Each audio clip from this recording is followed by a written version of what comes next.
Kaidah keempat, menjadikannya memuaskan. Bab 15, aturan tertinggi untuk mengubah perilaku. Pada akhir 1990-an, seorang praktisi kesehatan umum bernama Stephen Luby meninggalkan kota tempat tinggalnya di Omaha, Nebraska, dan membeli tiket satu kali jalan ke Karachi, Pakistan. Karachi adalah salah satu kota terpadat di dunia. Pada 1958, lebih dari 9 juta orang tinggal di sana. Kota itu pusat perekonomian bagi Pakistan. Selain simpul transportasi, termasuk diantaranya beberapa bandara dan pelabuhan paling aktif di kawasan itu. Di bagian kota yang bernuansa komersial, Anda dapat menemukan semua kenikmatan yang lazim ada di perkotaan dengan jalan-jalan yang ramai. Namun Karachi juga salah satu kota besar yang paling tak layak huni di dunia. Lebih dari 60% penduduk Karachi tinggal di hunian liar dan kumuh. Lingkungan tempat tinggal yang sangat padat ini penuh gubuk sederhana yang terbuat dari kardus, batu bata, dan bahan-bahan sisa lain. Tidak ada sistem pembuangan air limbah, jaringan listrik, dan fasilitas air bersih. Ketika sedang kering, jalan-jalan merupakan perpaduan antara debu dan sampah. Sedangkan ketika basah, jalan-jalan menjadi seperti selokan lebar berlumpur. Sarang nyamuk ada di tempat-tempat yang selalu tergenang air, sedangkan anak-anak bermain di antara sampah.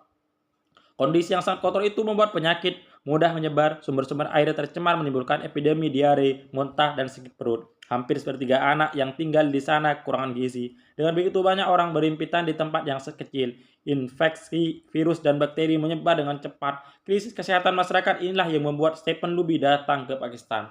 Luby dan timnya sadar bahwa di lingkungan dengan sanitasi yang buruk, kebiasaan sederhana seperti mencuci tangan dapat memberikan hasil nyata pada kesehatan penduduk. Di luar dugaan, ternyata penduduk bukannya belum tahu bahwa mencuci tangan itu penting. Kebanyakan orang sudah tahu, tapi banyak di antara mereka mencuci tangan dengan cara yang keliru. Ada yang hanya mencelupkan tangan sebentar ke air, ada yang mencuci tangan tapi hanya sebelah. Banyak yang sekedar lupa mencuci tangan sebelum menyiapkan makanan.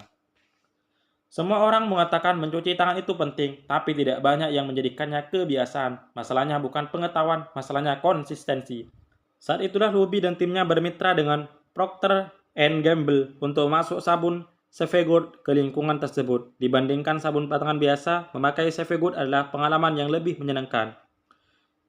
Di Pakistan, Safeguard adalah sabun mewah, kata Ruby kepada saya. Responden dalam survei umumnya mengatakan mereka sangat menyukainya. Sabun itu mudah berbusa dan orang dapat menyabuni tangan dengan busa. Baunya harum. Dalam seketika, mencuci tangan menjadi kegiatan yang lebih menyenangkan. Saya memandang sasaran promosi mencuci tangan bukan untuk mengubah perilaku, melainkan menjadikannya kebiasaan, kata Luby.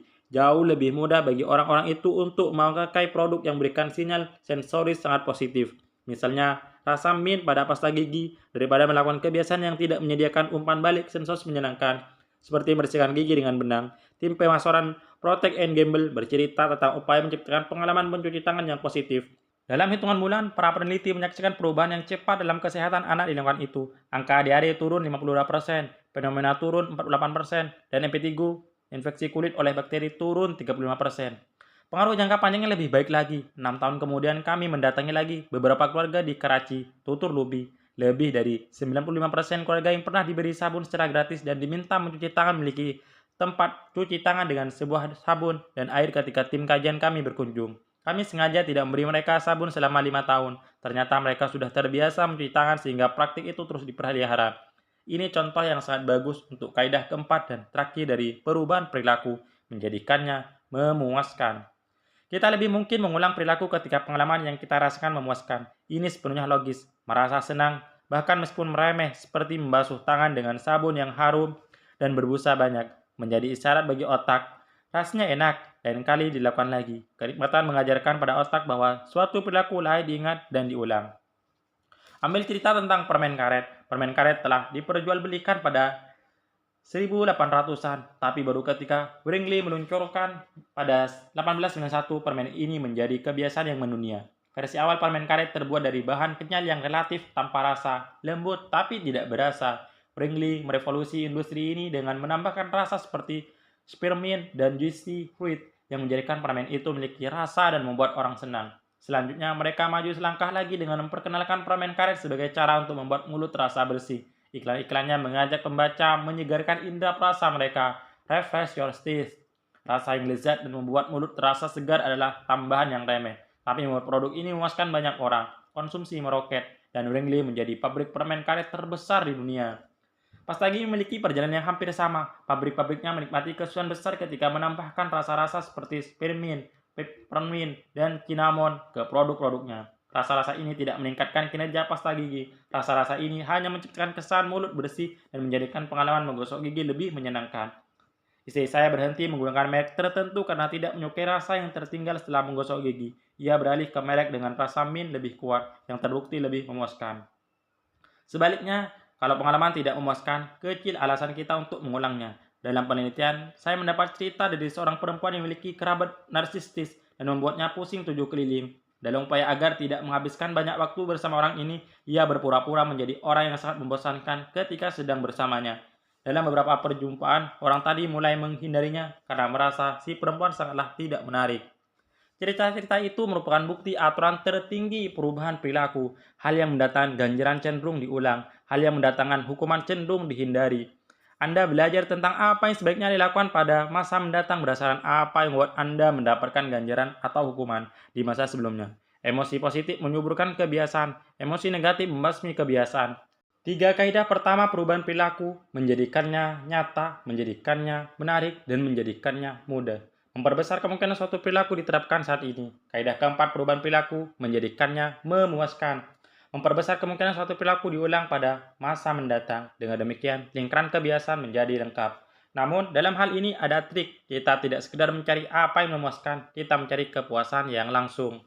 Ketidaksesuaian antara ganjaran langsung dan ganjaran tertunda. Bayangkan Anda seekor satwa yang mengembara di padang-padang Afrika, jerapah, gajah, atau singa.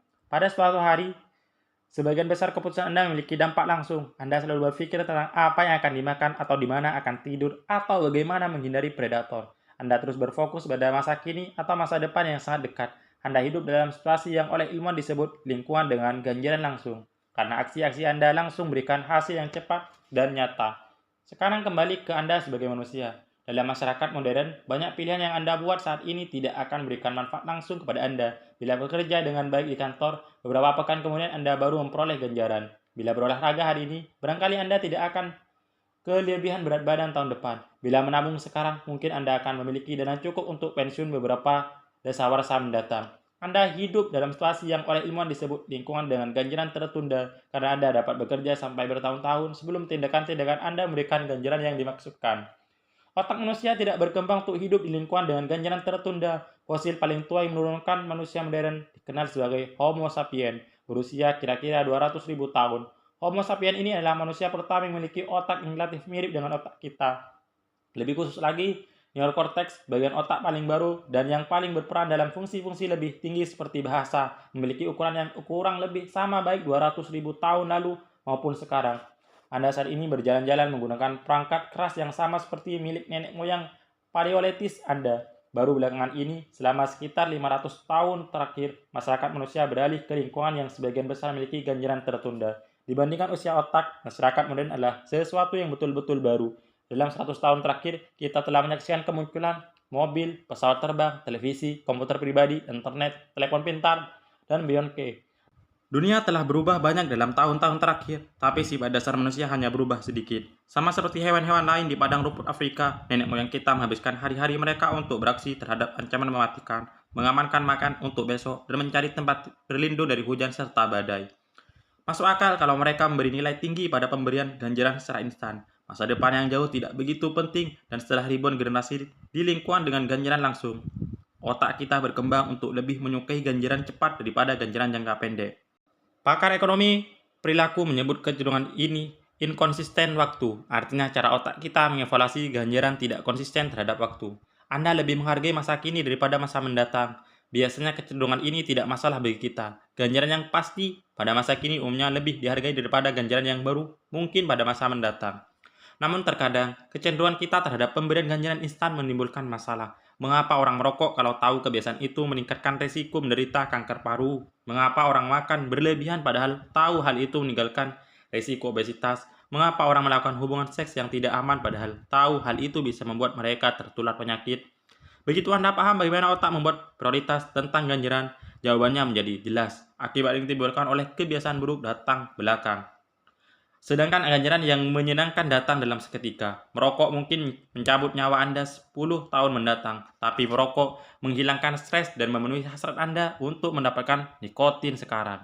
Makan berlebihan berbahaya dalam jangka panjang, tapi sangat menggiurkan saat ini. Seks, aman atau tidak, memberikan kenikmatan secara langsung. Penyakit dan infeksi baru muncul berhari-hari atau berminggu-minggu, atau bahkan bertahun-tahun kemudian.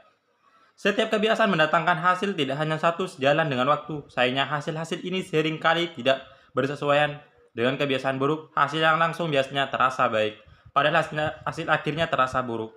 Dengan kebiasaan baik yang terjadi kebalikannya. Hasil langsung tidak dapat dinikmati, tapi hasil akhirnya terasa baik.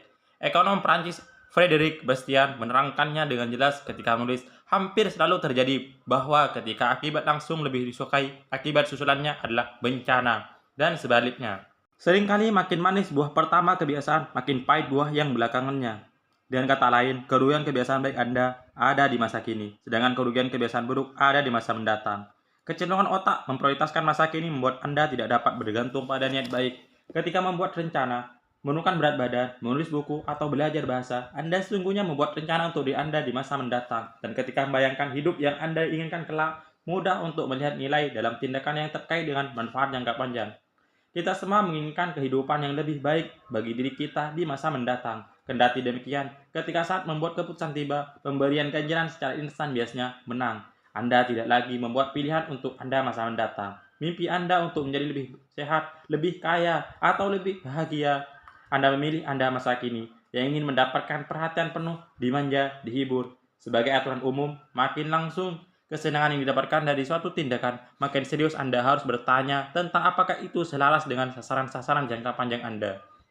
Dengan pemahaman yang lebih utuh atas apa yang menyebabkan otak mengulang sejumlah perilaku dan menghindari yang lain, mari kita memperbarui aturan tertinggi perubahan perilaku yang mendapatkan ganjaran langsung akan diulang, yang membuat kita dihukum secara langsung cenderung dihindari. Preferensi kita terhadap pemberian ganjaran secara instan menyingkap kebenaran penting tentang kesuksesan. Karena rangkaian di otak kita, banyak orang akan menghabiskan waktu seharian untuk mengejar kepuasan sesaat.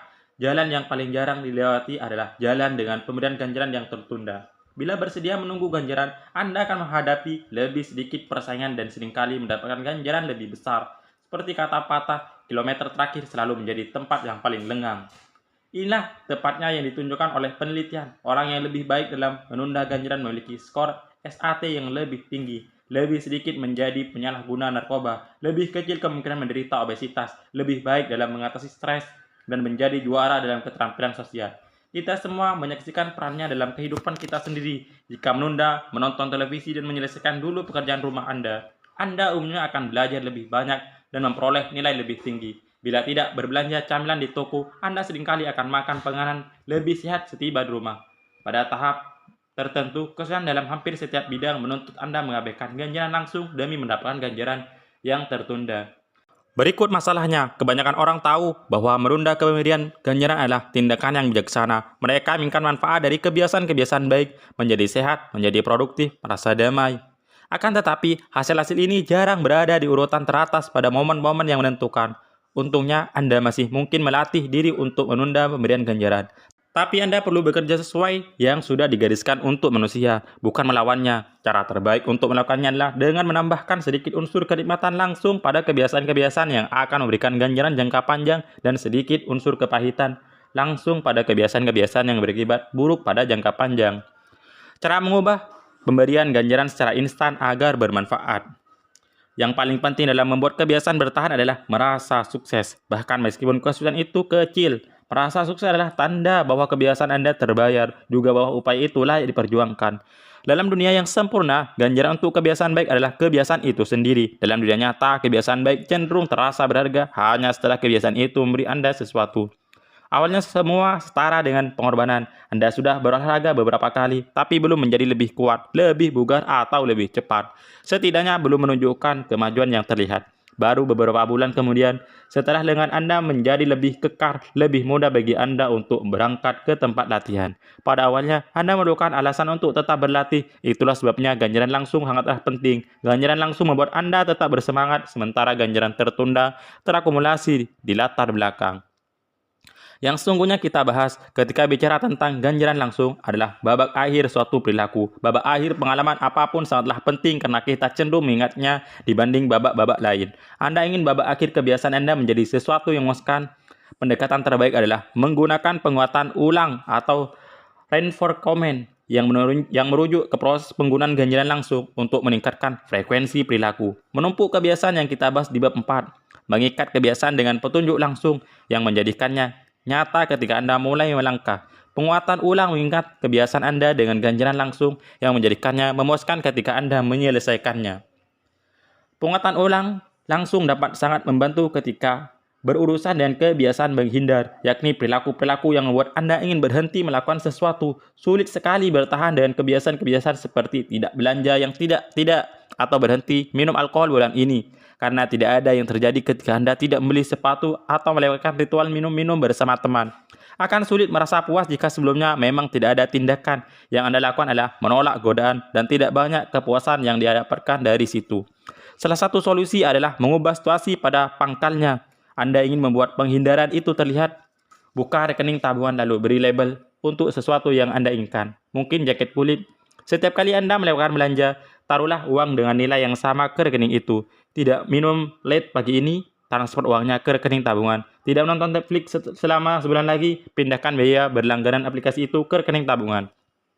Mungkin rasanya seperti membuat program kesetiaan bagi diri sendiri. Ganjaran langsung ketika melihat diri Anda menabung untuk jaket kulit jauh lebih baik daripada sekedar menghindari kebiasaan. Anda membuat perbuatan melewatkan suatu tindakan menjadi suatu yang memuaskan. Salah seorang pembaca bersama istrinya menggunakan cara serupa. Mereka ingin mengurangi kebiasaan makan di luar dan mulai lebih sering memasak sendiri. Mereka melabeli rekening tabungan mereka tamasya ke Eropa. Setiap kali melewatkan makan di luar, mereka memasukkan $50 ke rekening itu. Pada penghujung tahun, mereka menggunakan uang itu untuk bertamasya. Ada baiknya mencatat betapa penting memilih ganjaran jangka pendek yang memperkuat identitas Anda, bukan yang bertentangan dengannya. Membeli jaket baru itu baik bila Anda sedang berusaha menurunkan berat badan atau membaca lebih banyak buku. Tapi tidak ada gunanya jika Anda sedang mencoba mengatur pengeluaran dan menabung. Di pihak lain, mandi busa atau berjalan-jalan santai adalah contoh bagus untuk menghadiahi diri sendiri dengan waktu luang yang selaras dengan sasaran akhir berupa kebebasan dan kemerdekaan finansial yang lebih besar. Begitu pula bila memberi ganjaran untuk rajin berolahraga adalah dengan makan semangkuk besar es krim. Berarti Anda memilih hal yang bertentangan dan akhirnya semua sia-sia. Sebaliknya, mungkin ganjaran yang Anda berikan adalah pijat yang terbilang mewah dan bermanfaat bagi perawatan tubuh. Ganjaran jangka pendek diselaraskan dengan visi jangka panjang, yaitu menjadi orang yang sehat. Akhirnya, untuk ganjaran tersirat seperti suasana hati yang lebih baik, tubuh yang lebih berenergi, dan stres yang lebih sedikit, Anda tidak terlalu mencemaskan perburuan ganjaran sekunder. Identitas menjadi penguat ulang. Anda melakukannya karena hal itu menunjukkan siapa diri Anda dan terasa menyenangkan. Makin sering kebiasaan itu menjadi bagian dalam hidup Anda, makin sedikit kebutuhan Anda untuk mencari dorongan dari luar. Insentif dapat memulai kebiasaan, identitas mempertahankan kebiasaan. Artinya, perlu waktu agar ada cukup banyak bukti untuk memunculkan identitas baru. Penguatan ulang langsung membantu mempertahankan motivasi dalam jangka pendek, sedangkan Anda menunggu kedatangan ganjaran jangka panjang. Untuk ringkasnya, kebiasaan harus dapat dinikmati supaya berumur panjang. Penguatan kecil dan sederhana, seperti sabun yang sangat harum atau pasta gigi yang mengandung bahan penyegar atau melihat tabungan Anda cukup besar, dapat menawarkan kesenangan langsung yang Anda perlukan untuk menikmati kebiasaan dan perubahan menjadi mudah ketika perubahan itu dapat dinikmati. Ringkasan bab 15. Kaidah keempat perubahan perilaku adalah menjadikannya memuaskan. Kita lebih mungkin mengulang perilaku ketika pengalaman itu memuaskan. Otak manusia berkembang untuk memprioritaskan ganjaran langsung dibanding ganjaran tertunda. Aturan tertinggi perubahan perilaku yang mendapat ganjaran langsung cenderung diulang, yang menghasilkan hukum langsung cenderung dihindari. Agar kebiasaan melekat, Anda perlu merasakan kesuksesan langsung, bahkan meskipun kesuksesan itu kecil. 3 hukum pertama perubahan perilaku: menjadikannya nyata, menjadikannya menarik, dan menjadikannya mudah. Memperbesar peluang perilaku akan dilakukan saat ini. Hukum keempat perubahan perilaku: menjadikannya memuaskan, meningkatkan peluang perilaku diulang di masa mendatang. Bab 16. Bagaimana mempertahankan kebiasaan baik setiap hari. Pada 1993, sebuah bank di Abbotsford, Kanada, merekrut pialang saham 23 tahun bernama Trent Smith. Abbotsford adalah wilayah pinggiran kota yang relatif kecil, yang hanya seperti bagian kota besar terdekatnya. Vancouver, tempat sebagian besar transaksi bisnis terjadi, mengingat lokasinya dan kenyataan bahwa Dean Smith terbilang pemula. Tidak ada yang berharap terlalu banyak darinya. Namun ia menunjukkan kemajuan yang cepat berkat kebiasaan sehari-harinya yang sederhana. Dean Smith memulai tiap pagi dengan 2 gelas di meja kerja, yang satu berisi 120 buah penjepit kertas, yang lain kosong. Ia akan mulai menelepon seorang klien. Setelah itu ia memindahkan satu penjepit kertas dari gelas yang penuh ke gelas yang kosong dan menelepon klien lain. Setiap pagi saya mulai dengan 120 penjepit kertas di satu gelas dan terus menelepon sampai saya memindahkan semuanya ke gelas kedua. Ceritanya kepada saya. Dalam 18 tahun, Dean Smith mendatangkan 5 juta dolar ke perusahaan itu. Pada usia 24 tahun, ia berpenghasilan 75.000 dolar per tahun, setara dengan 125 dolar hari ini.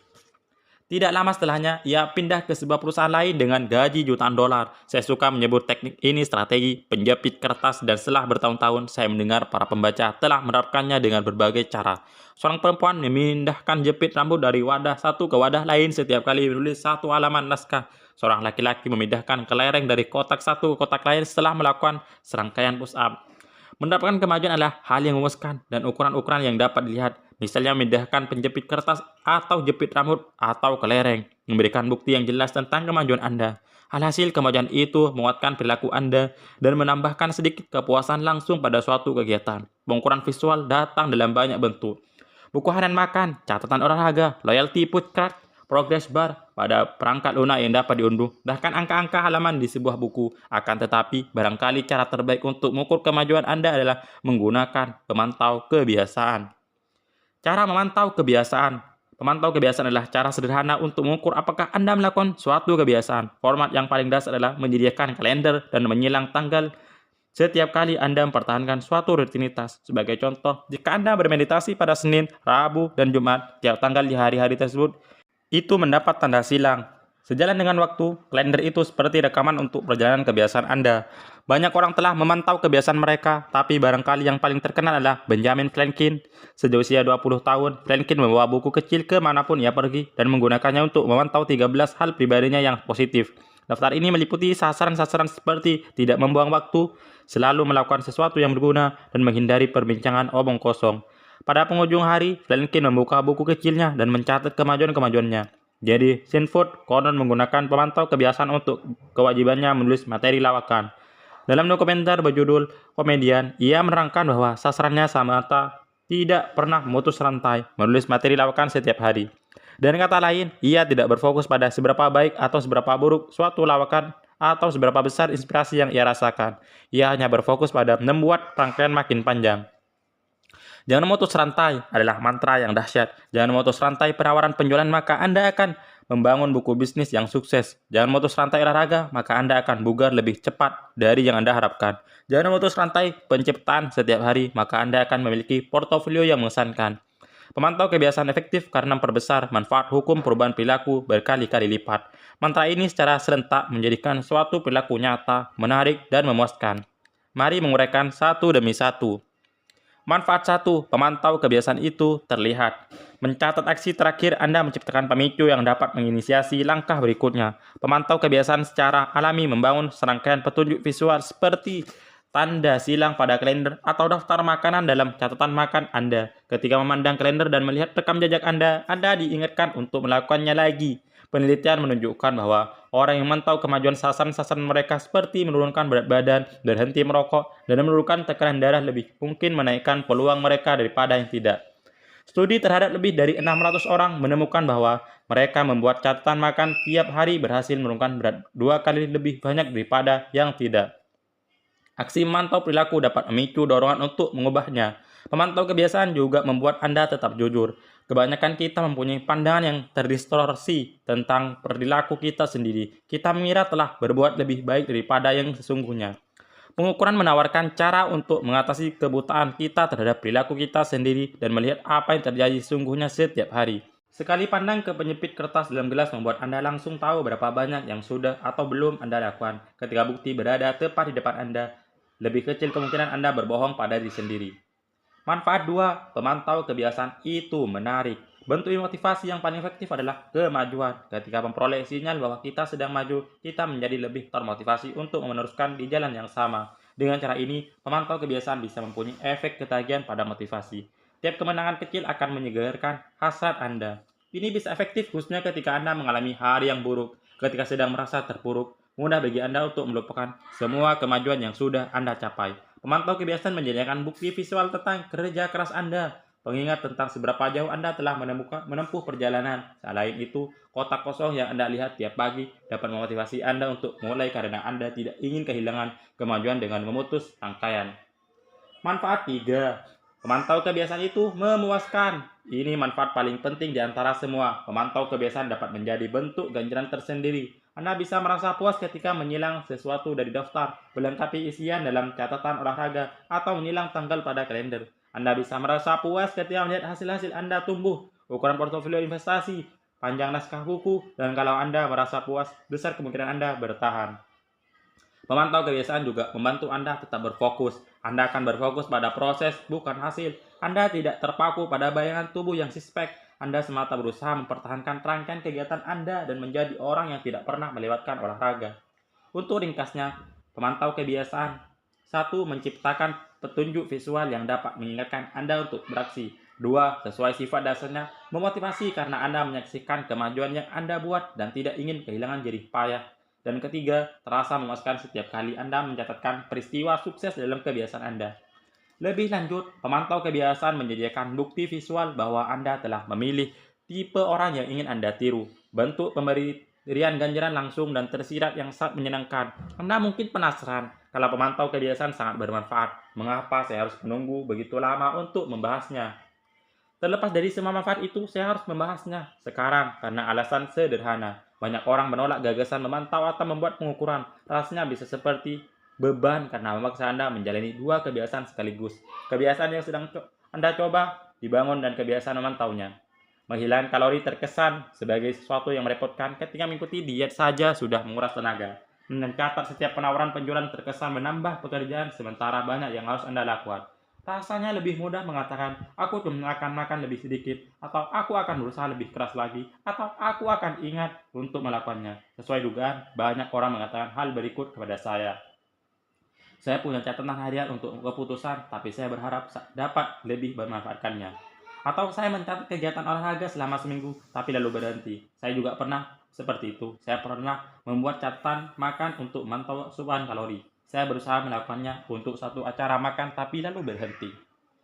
Memantau tidak lagi semua orang, dan kita tidak perlu mengukur semua hidup. Akan tetapi, hampir semua orang bisa mendapatkan manfaat darinya, bahkan seandainya hanya sementara. Apa yang bisa dilakukan agar memantau menjadi lebih mudah? Pertama, sekali lagi, mungkin pengukuran harus otomatis. Anda barangkali terkejut sendiri melihat betapa banyak pemantauan yang Anda lakukan tanpa menyadarinya. Laporan kartu kredit memantau seberapa sering Anda makan di luar. Catatan Fitbit merekam berapa langkah yang Anda lakukan dan berapa lama Anda tidur. Kalender mencatat berapa banyak tempat baru yang Anda kunjungi tiap tahun. Begitu Anda tahu di mana bisa mendapatkan data, tambahkan catatan di kalender Anda untuk mengulangnya setiap minggu atau tiap bulan yang lebih praktis daripada memantaunya setiap hari. Kedua, pemantauan manual harus dibatasi hanya untuk kebiasaan yang paling penting. Lebih baik memantau kebiasaan secara konsisten daripada memantau 10 kebiasaan secara sporadis. Akhirnya, catatlah tiap pengukuran secara langsung setelah kebiasaan dilakukan. Penyelesaian perilaku adalah petunjuk untuk mencatatnya. Pendekatan ini memungkinkan Anda menggabungkan metode menumpuk kebiasaan yang dibahas di bab 4 dengan memantau kebiasaan. Rumus untuk menumpuk kebiasaan ditambah memantau kebiasaan adalah setelah titik-titik istilah dengan kebiasaan saat ini, aku akan titik-titik memantau kebiasaanku. Contoh, setelah meletakkan telepon sehabis melakukan penawaran penjualan, aku akan memindahkan penjepit kertas. Setelah menyelesaikan serangkaian latihan, aku akan mencatatnya dalam buku harian olahraga. Setelah menaruh piring di bak cuci, aku akan mencatat apa yang kumakan.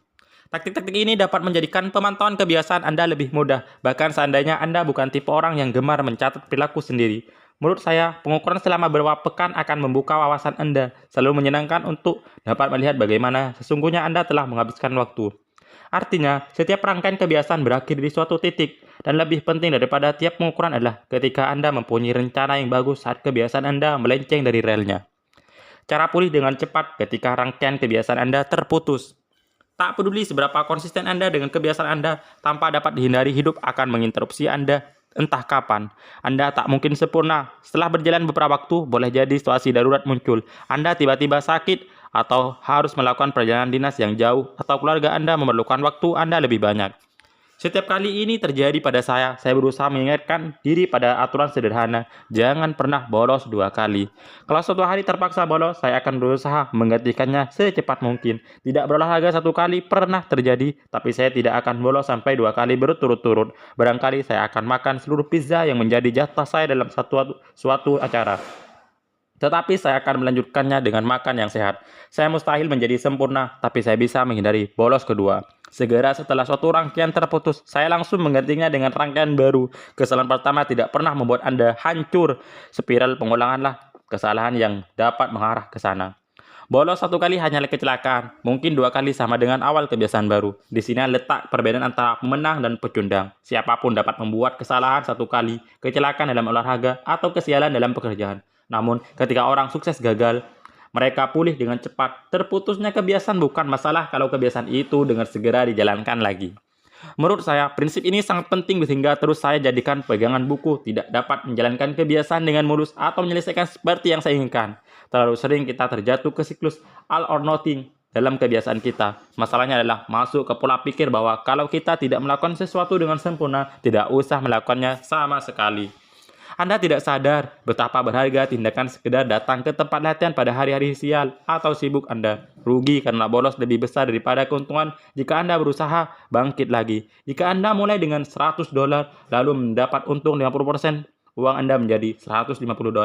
Akan tetapi Anda hanya perlu rugi 33% untuk membawa kembali ke $100. Dan kata lain, menghindari rugi 33% sama berharganya dengan meraih keuntungan 50%. Seperti dikatakan oleh Carly Munger, aturan pertama adalah penggabungan atau compounding. Jangan pernah menginterupsi kalau tidak terpaksa. Itulah sebabnya berlatih meskipun buruk tetap paling penting. Tetap berlatih meskipun tidak maksimal, berfungsi mempertahankan manfaat yang telah terkumpul dari hari-hari latihan terdahulu. Cukup melakukan sesuatu 10 kali, squat, 5 kali sprint, atau yang lain akan sangat berharga. Jangan sampai tidak berusaha sama sekali. Jangan sia-siakan hasil yang sudah terkumpul selama ini. Selanjutnya, masalahnya tidak selalu terkait dengan yang terjadi selama olahraga. Yang penting adalah menjadi tipe orang yang tidak pernah bolos latihan. Berlatih ketika Anda merasa baik memang mudah, tapi yang paling penting adalah tetap datang ketika Anda sedang tidak bersemangat melakukannya. Bahkan jika yang Anda lakukan lebih sedikit dari yang diharapkan. Berolahraga selama 5 menit mungkin tidak membuat performa Anda lebih baik, tapi identitas Anda ditegaskan kembali. Siklus all or nothing pada perubahan perilaku hanya salah satu jebakan yang dapat merusak kebiasaan Anda. Bahaya lain yang mungkin, terutama jika Anda menggunakan pemantau kebiasaan, adalah mengukur sesuatu yang keliru. Tahu kapan harus dan kapan tidak boleh memantau kebiasaan. Misalkan Anda mengoperasikan restoran dan ingin tahu apakah chef Anda bekerja dengan baik. Salah satu cara untuk mengukur kesehatan adalah memantau berapa banyak pelanggan yang datang untuk makan di situ tiap hari. Jika banyak pelanggan yang datang, berarti makanannya enak. Kalau hanya sedikit yang datang, pasti ada yang salah. Kendati demikian, satu pengukuran ini, pendapatan harian, hanya memberikan gambaran terbatas tentang apa yang sesungguhnya sedang terjadi. Hanya karena seseorang datang dan membayar apa yang dimakannya, tidak berarti ia menikmati hidangan di situ. Bahkan pelanggan yang kecewa tidak mungkin pulang begitu saja tanpa membayar. Dalam kenyataan, jika Anda hanya mengukur pendapatan, makanan yang disajikan mungkin memburuk, tapi Anda mengimbanginya dengan meningkatkan pemasaran atau pemberian diskon. Misalnya sebaliknya, mungkin lebih efektif memantau berapa banyak pelanggan yang menghabiskan hidangan atau barangkali berapa persen pelanggan yang meninggalkan tip cukup besar. Sisi gelap dari pemantauan perilaku tertentu adalah kita digerakkan oleh angka, bukan tujuan di balik angka itu. Bila kesusahan Anda diukur berdasarkan pendapatan per kuartal, Anda akan mengoptimalkan penjualan, pendapatan, dan akuntansi untuk pendapatan per kuartal. Bila kesusahan Anda diukur dengan angka yang lebih rendah pada skala, Anda akan mengoptimalkan angka yang lebih rendah pada skala, bahkan seandainya itu berarti melakukan crash diet. Minum jus pembersih dan menelan pil pembuang lemak. Pikiran manusia menginginkan kemenangan pada permainan apapun yang sedang dimainkan. Jebakan inilah bukti dalam banyak bidang kehidupan. Kita berfokus pada jam kerja yang panjang sewaktu bekerja, bukan pada apakah suatu pekerjaan menghasilkan sesuatu yang bermakna. Kita lebih peduli mendapatkan 10.000 langkah ketimbang apa yang kita lakukan supaya sehat. Kita mengejar ujian baku, bukan memberi tekanan pada pembelajaran. Rasa ingin tahu dan berpikir kritis. Pendek kata, kita mengoptimalkan apa yang kita ukur. Ketika memilih pengukuran yang salah, kita mendapatkan perilaku yang salah. Ini terkadang disebut hukum Goddard. Diberi nama demikian untuk mengenang ekonomi Charles Goddard. Hukum ini mengatakan, ketika suatu ukuran menjadi target, ukuran itu berhenti menjadi ukuran yang baik. Ukuran hanya berguna kalau menuntut Anda untuk menambahkan konteks kegambaran yang lebih besar, bukan ketika ukuran itu menyusahkan Anda. Tiap angka hanya sepotong umpan balik dalam sistem keseluruhan. Dalam dunia yang digerakkan oleh data, kita cenderung menghargai angka secara berlebihan dan meremehkan hal-hal yang hanya sebentar, lunak, dan sulit dikuantifikasi. Kita keliru mengira faktor yang dapat kita ukur bukan faktor satu-satunya yang ada. Hanya karena Anda dapat mengukur sesuatu, tidak berarti itulah yang paling penting. Dan hanya karena Anda tidak dapat mengukur sesuatu, tidak berarti itu sama sekali tidak penting. Semua ini bertujuan mengatakan pentingnya menjaga pemantauan kebiasaan di tempatnya yang sesuai. Mencatat kebiasaan dan memantau kemajuan bisa terasa memuaskan, tapi pengukuran bukan satu-satunya yang penting. Lebih lanjut, ada banyak cara untuk mengukur kemajuan, dan kadang ada baiknya memindahkan fokus pada sesuatu yang sama sekali berbeda. Ini sebabnya kemenangan-kemenangan tak berskala bisa efektif. Untuk menekan berat badan, angka pada timbangan mungkin keras kepala. Jadi jika Anda hanya berfokus pada angka itu, motivasi Anda akan menurun. Namun Anda mungkin melihat bahwa kulit Anda terlihat lebih baik atau Anda bangun lebih pagi atau gesek Anda meningkat. Semua ini adalah cara yang sahih untuk memantau perbaikan. Jika Anda tidak merasa termotivasi oleh angka pada timbangan, barangkali sudah waktunya berfokus pada pengukuran yang berbeda yang beri Anda lebih banyak sinyal kemajuan.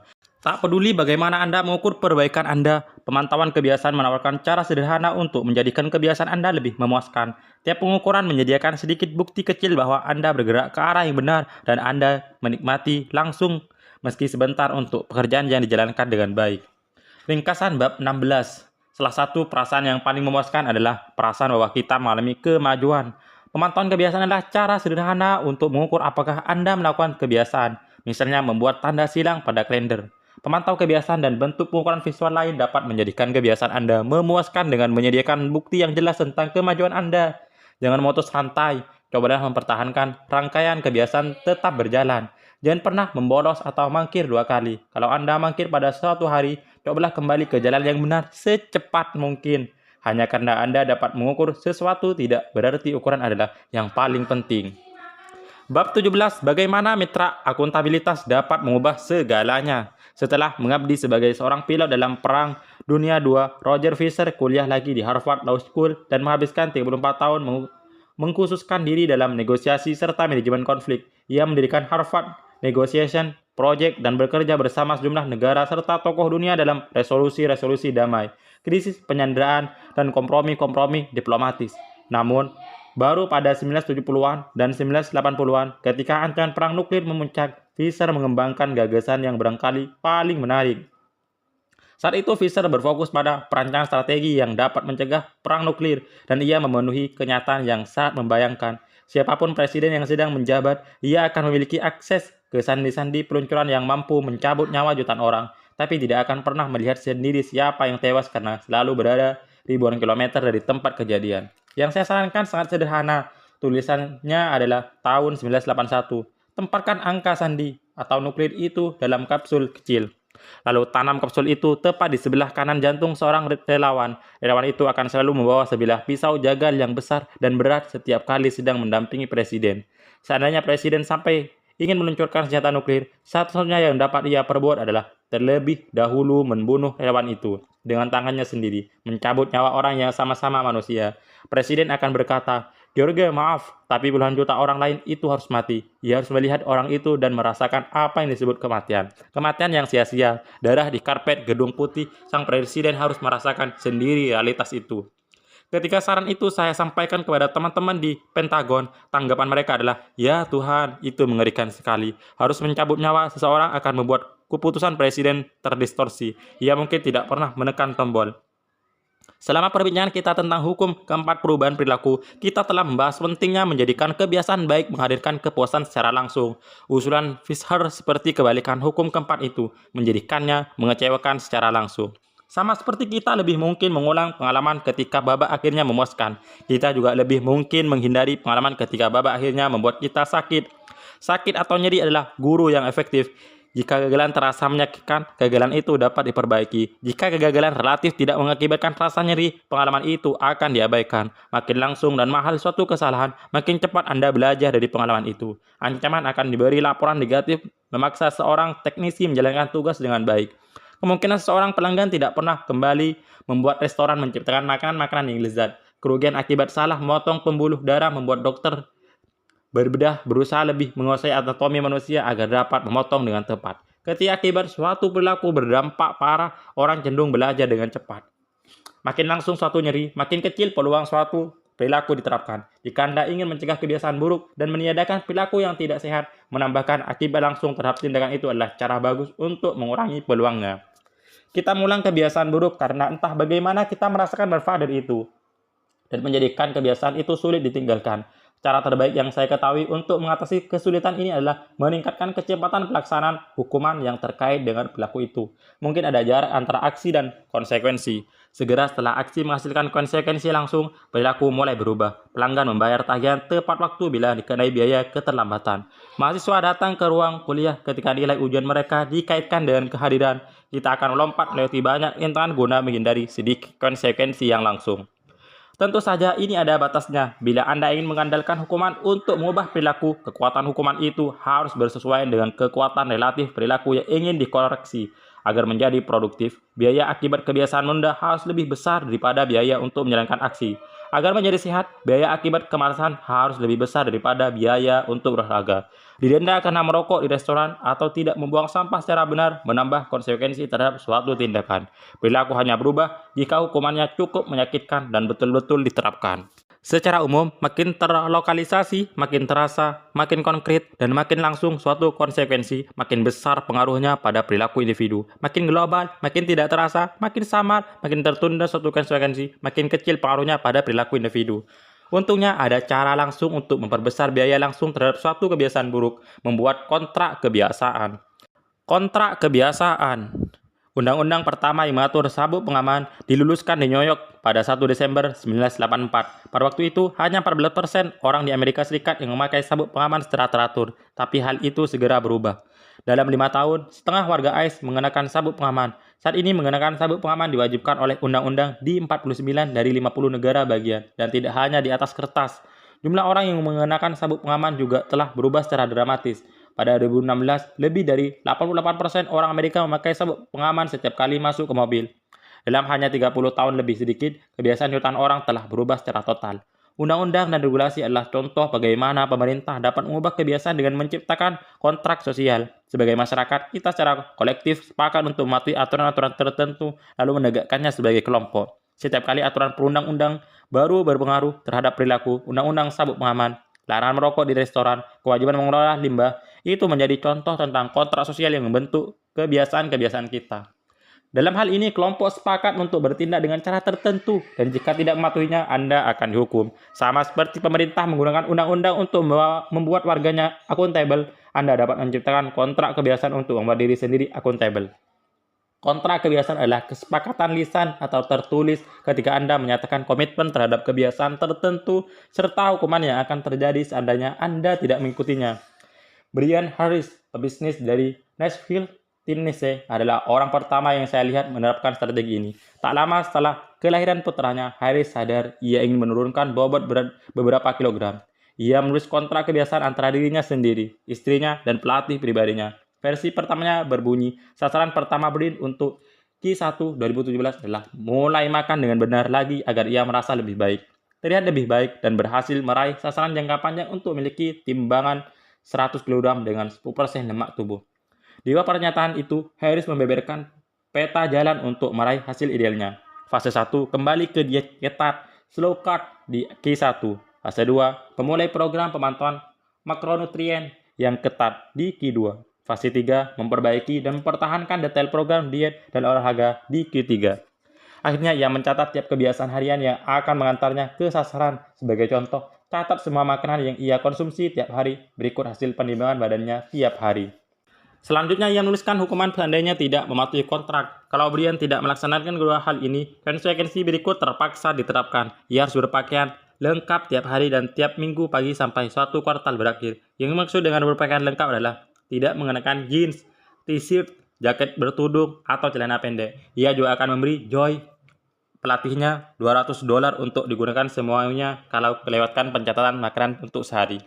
Di bagian bawah kontrak itu, Harris, istrinya, dan pelatihnya membubuhkan tanda tangan. Reaksi awal saya adalah kontrak seperti ini terkesan terlalu formal dan berlebihan, terutama tanda tangan. Namun Harris meyakinkan saya bahwa menandatangani kontrak adalah indikasi keseriusan. Setiap kali melewatkan bagian ini, katanya, hampir seketika saya mulai kendur. 3 bulan kemudian, setelah mencapai target Q1, Harris meningkatkan kesasaran. Konsekuensi juga ditingkatkan. Kalau melewatkan target karbohidrat dan protein, ia harus membayar pelatihnya $100.